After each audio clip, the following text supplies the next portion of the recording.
استقبال ہے میرے یوٹیوب مسافر چینل پر۔ دوستوں، آج ہم بات کرنے والے ہیں کہ گھر سے باہر نکل کر دور دراز کا سفر کرنا طبعی ضرورت ہے۔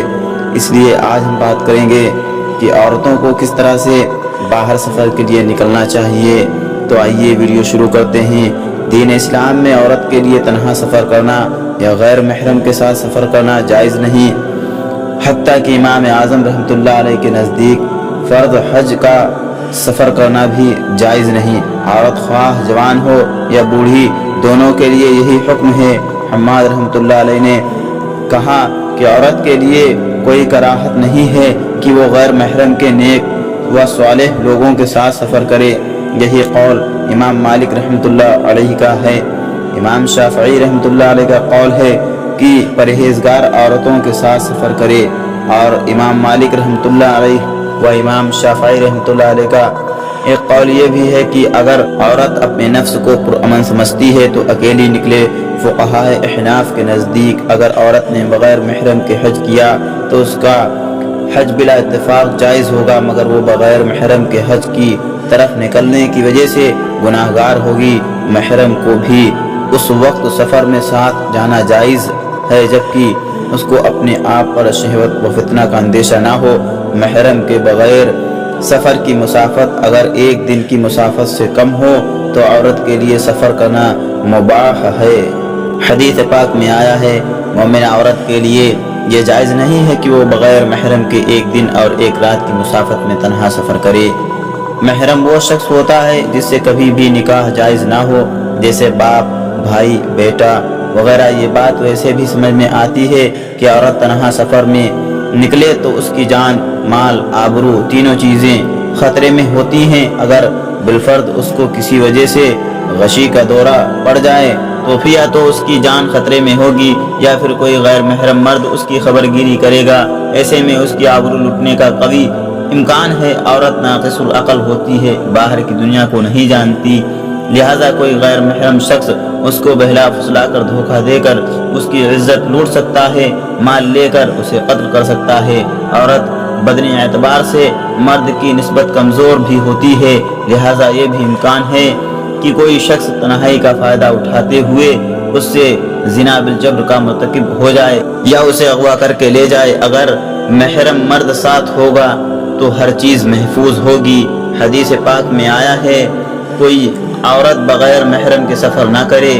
ایک شخص نے کہا، یا رسول اللہ صلی اللہ علیہ وسلم، میری بیوی حج کو جا رہی ہے اور میں غزوہ میں شرکت کا ارادہ کرتا ہوں۔ آپ نے فرمایا، تو اپنی بیوی کے ساتھ حج کو جا۔ اس سے معلوم ہوا کہ مرد کے لیے جہاد میں نکلنے سے زیادہ افضل ہے کہ وہ اپنی محرم عورت کے ساتھ حج کا سفر کرے تاکہ عورت امن میں رہے۔ ہیثم بن عدی نے واقعہ لکھا ہے کہ ایک خوبصورت عورت مکہ مکرمہ حج کرنے کے لیے آئی۔ عمر بن ربیعہ نے اسے دیکھا تو اس کا شیدائی ہو گیا۔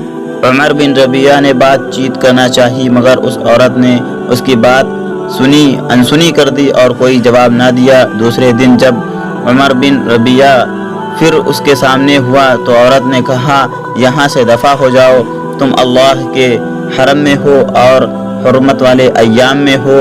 عمر بن ربیعہ پر اس کا کچھ اثر نہ ہوا اور وہ اصرار کرتا رہا۔ عورت نیک پاک تھی، سمجھ گئی کہ یہ مرد میرا پیچھا نہیں چھوڑے گا، اس کا علاج کرنا ہوگا، لہٰذا تیسرے دن اس نے بھائی سے کہا کہ میرے ساتھ چلو اور مجھے حج عمرہ کے احکام اچھی طرح سکھاؤ۔ اس دن بھی عمر بن ربیعہ اس کے انتظار میں تھا۔ جب اس عورت کے بھائی کو دیکھا تو وہاں سے کھسک گیا۔ یہ صورتحال دیکھ کر عورت نے شعر پڑھا، بھیڑیے اس شخص پر حملہ کر دیتے ہیں جس کے پاس محافظ کتے نہ ہوں، مگر وہ خونخوار شیر کے حملے سے ڈرتے ہیں۔ اس واقعے کا خلیفہ منصور عباسی کو علم ہوا تو اس نے کہا، میری خواہش ہے کہ یہ واقعہ قریش کی تمام لڑکیوں کو سنا دیا جائے، حتیٰ کہ کوئی لڑکی سنے بغیر نہ رہے۔ عربی کا مقولہ ہے، عورت کی حفاظت یا گھر کرتا ہے یا خاوند کرتا ہے یا قبر کرتی ہے۔ مرد کے لیے لازم ہے کہ اگر اسے ضروری کام کی غرض سے گھر سے دور رہنا پڑے تو اپنی بیوی بچوں کی حفاظت کا بندوبست کرے۔ مزید اللہ سے دعا کرے کہ اے اللہ، تو تو سفر میں مالک ہے اور اہل و عیال میں خلیفہ۔ اے اللہ میں تیری پناہ چاہتا ہوں کہ سفر کی مشقت اور برا منظر دیکھوں اور اس کی مال و عیال کی برائی دیکھوں۔ سفر میں نکلنے والوں کو بھی ہدایت دی گئی ہے کہ وہ مقصد پورا ہوتے ہی جلدی گھر واپس لوٹ آئیں۔ حدیث پاک میں آیا ہے، اس کا مفہوم ہے سفر عذاب کا ٹکڑا ہے، تمہیں کھانے پینے اور سونے سے روک دیتا ہے، لہٰذا جو ہی سفر کی ضرورت ختم ہو جلدی سے بال بچوں میں پلٹ آؤ۔ جو لوگ دین کی محنت کے لیے، دعوت و تبلیغ کے لیے گھروں سے دور رہتے ہیں، اسلام نے ان کی عورت کی حرمت کو عام عورتوں سے بڑھا کر پیش کیا ہے۔ حدیث پاک میں آیا ہے، مجاہدین کی بیویوں کی عزت گھر پر رہنے والوں کے لیے ان کی ماں کے برابر ہے۔ اگر کوئی گھر میں رہنے والا کسی مجاہد کے اہل خانہ سے خیانت کا مرتکب ہوگا تو قیامت کے دن اس مجاہد کو لایا جائے گا اور وہ اس خائن کی جتنی نیکیاں چاہے گا لے لے گا۔ دین اسلام نے ان تعلیمات کی روشنی میں واضح کر دیا ہے کہ اول تو عورت گھر سے تنہا باہر نہ نکلے، اگر سفر پر جانا ہی پڑے تو محرم مرد ساتھ ہو۔ اسی طرح مرد اپنی عورتوں کو گھر میں اکیلا چھوڑ کر نہ جائے۔ اگر سفر پر جانا ضروری ہے تو اللہ تعالیٰ کی حفاظت میں چھوڑیں اور مقصد پورا ہوتے ہی گھر واپس آئیں۔ اگر دین کی محنت کے لیے اللہ کے راستے میں جانا بھی ضروری ہو اور گھر میں عورت بھی اکیلی ہو تو حدیث پاک کے مطابق مسلمانوں کے لیے اس عورت سے زنا کرنا ایسا ہی ہے جیسے کہ اپنی ماں سے زنا کرنا۔ صاف ظاہر ہے کہ کوئی حیا کی رتی رکھنے والا شخص بھی اپنی ماں سے زنا نہیں کر سکتا۔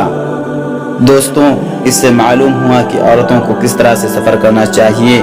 اگر آپ لوگوں کو یہ ویڈیو اچھی لگی ہو تو میرے چینل کو سبسکرائب کریں اور ساتھ ہی ساتھ بیل آئیکن گھنٹی کے بٹن کو ضرور دبا دیں اور لوگوں میں ویڈیو کو زیادہ سے زیادہ شیئر کریں، کیونکہ دین کی بات چھوٹی ہو یا بڑی لوگوں تک پہنچانا دین کا ایک اہم فریضہ ہے۔ اگر ہمارے کہنے سننے سے ایک راہ راست پر آ جائے گا تو ہماری نجات کے لیے کافی ہو جائے گا انشاءاللہ۔